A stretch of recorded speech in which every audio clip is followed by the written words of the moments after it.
আসসালামু আলাইকুম রহমতুল্লাহ। শুভ সকাল। ফজর নামাজের পরে মসজিদে এখনো বসে আছি, বাড়িতে যাব। আশা করি সকালে ভালো আছেন, সুস্থ আছেন। বিশেষ করে মধ্যপ্রাচ্যে যারা আছেন তাদের জন্য আমার চিন্তা হয়।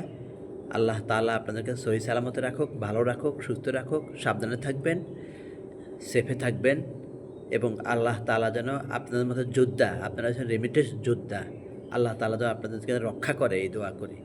আর দেশে যারা আমার ভিডিও দেখছেন, দেশে এবং প্রশাসন সকলকে জানাই মোবারকবাদ, মাহে রমজানের আবারও শুভেচ্ছা।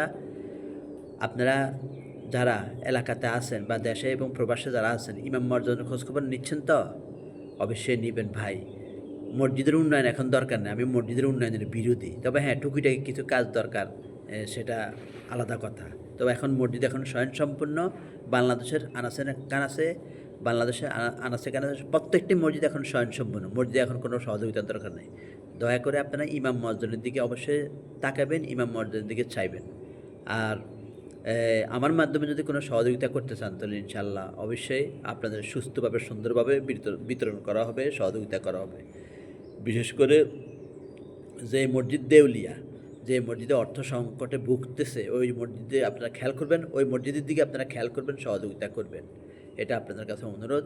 আর সেই সাথে হচ্ছে এই যে আমি কোরআন তেলাওয়াত আপলোড করতেছি, আজকে ২৭ পারা শেষ হয়েছে, অবশ্যই আপলোড করে দেবো আপনাদেরকে।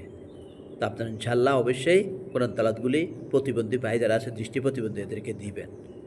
আর ইমাম মসজিদের অবশ্যই খোঁজখবর নেবেন। আর আমার নম্বরটা আমি দিচ্ছি, যদি কারোর প্রয়োজন হয়, 01839 82 98 46, এটা একটা আছে। আর যেটার মধ্যে বিকাশ নগদ, এটা হচ্ছে 01725055991, 01725055991। আপনাদের দেওয়া অর্থ যথাযথভাবে সুন্দরভাবে ব্যয় করা হবে। বিশেষ করে আমি যে মসজিদে আছি, রিপিট, আমি যে মসজিদে আছি ওই মসজিদ দেউলিয়া, ওই মসজিদে অর্থ সংকট। ভাই কমিটি ভালো না, বারবার বলতেছি, কমিটি যদি ভালো না হয় তাহলে সমাজ, সংসার, দেশ, জাতি গঠন সুন্দর হবে না। মসজিদের কমিটি সৎ হতে হবে, ভালো হতে হবে। আপনারা সকলে সম্মিলিতভাবে সোচ্চার হন, এই ব্যাপারে একটু সোচ্চার হন। আর ইনশাআল্লাহ অবশ্যই সহযোগিতা করবেন, যিনি যা পারেন। কোনো সমস্যা নাই, আপনার কিছু বলার দরকার নাই, শুধু সহযোগিতা করে দেবেন। আমাদের আত্মা, ইমাম মর্যাদার রুহ আপনাদেরকে দোয়া করবেন ইনশাআল্লাহ সবসময়। ইমাম মর্যাদার যে প্রাণটা, রুহটা, আপনি যদি একজনের ভালো কিছু খাবার কোনো কাউকে দেখবেন, সে স্বাদ পেলে রুহ থেকে, অন্তর থেকে দোয়া করে, ওই দোয়াটাই আসল। তো ইমাম মসজিদ নিয়ে খেয়াল করবেন, ইনশাআল্লাহ আমরা দোয়া করবো আপনাদের জন্য। 5 ওয়াক্ত নামাজে দোয়া করি, সবসময় দোয়া করবেন। সাবধানে থাকবেন, বিশেষ করে তারা প্রবাসে আছেন, মধ্যপ্রাচ্যে, সাবধানে থাকবেন। সালামু আলাইকুম।